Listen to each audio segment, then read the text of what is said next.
আসসালামু আলাইকুম, কেমন আছেন সবাই? আজকে কথা বলবো আসলে মেহজাবিনের এই যে মালতী এই সিনেমাটা নিয়ে।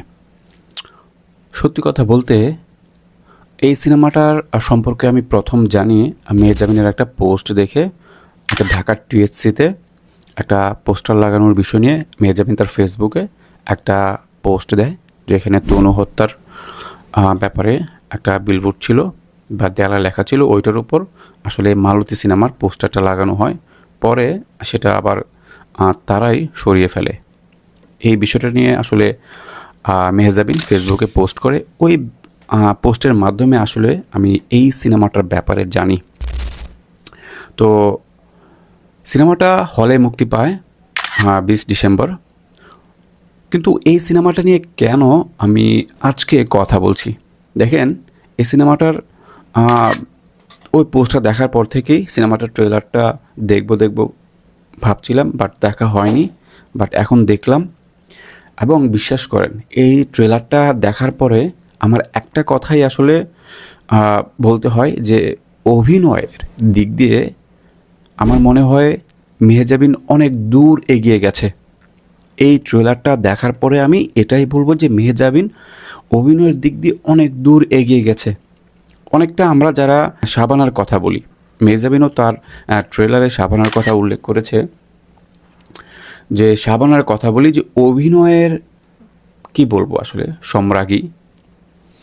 তো অভিনয় মানুষকে কতটা দূর এগিয়ে নিয়ে যেতে পারে এবং অভিনয় দিয়ে মানুষের মনের মধ্যে কতটা জায়গা করে নিতে পারে, এই ব্যাপারটা আপনি এই মালতীর ছোট্ট একটা ট্রেলার মুক্তি পেয়েছে, এই ট্রেলারটা দেখতে পারেন।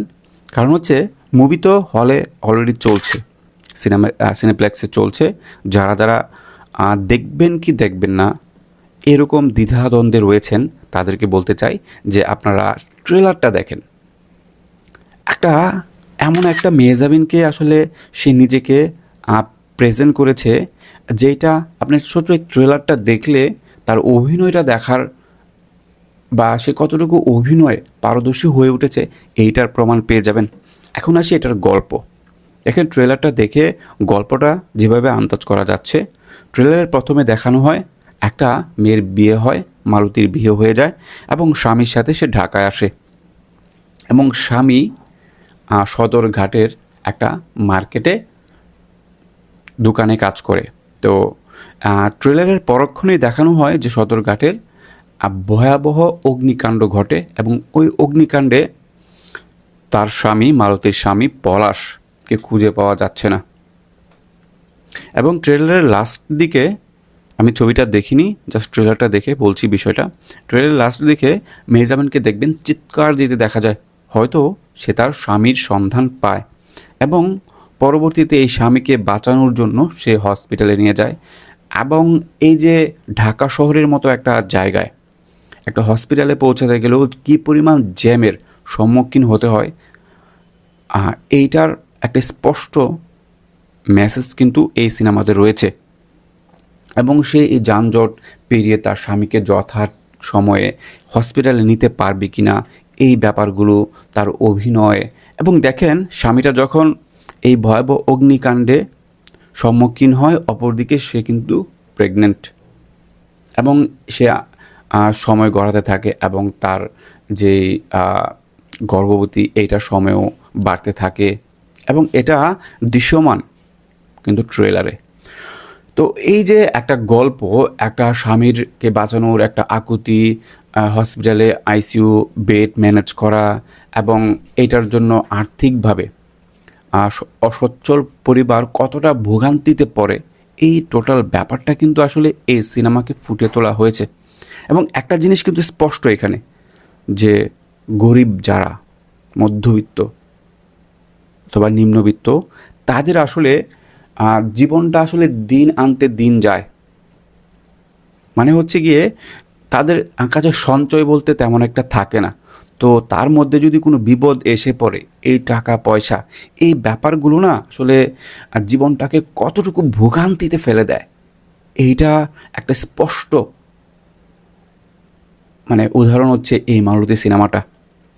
এবং স্বামীর প্রতি ভালোবাসা এবং পরিস্থিতি মোকাবেলায় সে কতটা অসহায় হয়ে পড়ে এবং সমাজের কতগুলো মানুষ থাকে যারা এগুলি বুঝতে চায় না, তাদের একটা ছবি কিন্তু এই মালতীর সিনেমায় দেখানো হয়েছে। ট্রেলারটা দেখে যা বোঝা গেল, এবং সত্যি কথা বলতে ট্রেলারটা ছবিটা যারা যারা দেখেছে প্রত্যেককে হিউজ প্রশংসা করেছে। আমি অনেক পোস্ট দেখলাম আসলে এই মালতী নিয়ে, এত এত পোস্ট, এবং তার অভিনয়ের যেই প্রশংসা, সিনেমাটার গল্পকে আসলে যেভাবে প্রেজেন্ট করা হয়েছে, সত্যি আসলে মেহজাবিনের মতো অভিনেত্রী বাংলাদেশে আছে, এটা আমাদের গর্ব করার মতো বিষয়। আপনারা যারা যারা এখনও সিনেমাটি দেখেননি, সিনেপ্লেক্সে চলছে, দেখে আসুন, আপনার মন ভরে যাবে। আসলে হয়তো একটু স্লো মোশন থাকতে পারে গল্পে বিল্ড আপ করার জন্য, বাট টোটাল মেহজাবিনকে আপনারা যতক্ষণ পর্দায় দেখবেন শুধু চিন্তা করবেন যে এই মেহজাবিন আমাদের বাংলাদেশের অভিনেত্রী এতটা অভিনয়ে পারদর্শী হয়ে উঠেছে। তো যারা যারা সিনেমাটি দেখেননি দেখে আসতে পারেন। ধন্যবাদ সবাইকে। ভিডিওটি দেখার জন্য কেমন লাগলো অবশ্যই কমেন্টস করে জানাবেন। ধন্যবাদ সবাইকে।